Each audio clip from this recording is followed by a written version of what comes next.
you the story of Lorraine Wade last week, a woman whose dying wish was to be buried next to her husband. As Terry Sullivan now updates us, 9 years after her death, that wish is finally fulfilled. A small group trudges through the snow at Greenlawn Cemetery and gathers under a tent to celebrate Lorraine Wade's final resting place. Ashes to ashes, dust to dust. Her wish to be buried next to her beloved husband, who died in 1993. Our Father, which art in heaven, hallowed be thy name. But getting to this point wasn't easy. The Bible says that God works in mysterious ways. Lorraine actually died 9 years ago, and many thought she was already buried here. There's even a marker with her name on it. But last July, an urn with her ashes was found in a North Columbus storage unit. How they got there remains a mystery. I was kind of shocked. This woman found them on top of the dresser. The lady at the office was like, ew, gross, get it out of here. Just throw it in the dumpster. I'm like, no. When she couldn't find any family members, she called 6 on Your Side.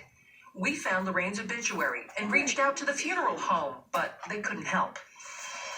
We found a postcard in the blue bag and eventually tracked down a granddaughter. There's your grandma. Thank you. Aww. She turned the ashes over to Greenlawn Cemetery, where an anonymous donor who heard the story agreed to pick up the burial expenses. But there's another twist to this story. For thine is the kingdom.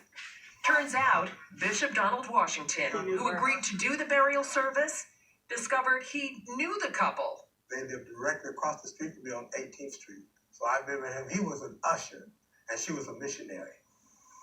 Isn't that amazing? And we're going to miss her. She was a pretty lady, very sweet spirit, very quiet. And she was a beautiful lady. And there's more. Well, our church was right across the street from each other. And Brother Wade was an usher before he was an elder. He said Wade was particular about parking and would leave the churchgoers a note. And bring a note that said, you parked in the wrong parking lot. This is Liberty Temple's parking lot. And I would be up preaching, and they'd give me a note, nothing. And the Lord said, every Sunday. Yeah, every Sunday. That was crazy, yeah. As the service ended, the strings of the blue satin bag were retied. I believe with all my heart that they're together. And to be one again, they were inseparable. Inseparable now for all time. Rest in peace. Terry Sullivan, ABC 6 News. Oh, boy, Terry doing some real life. That wasn't bad. She ain't even have to story. unlock What my didn't you face. do Why when she you keep go doing to track this?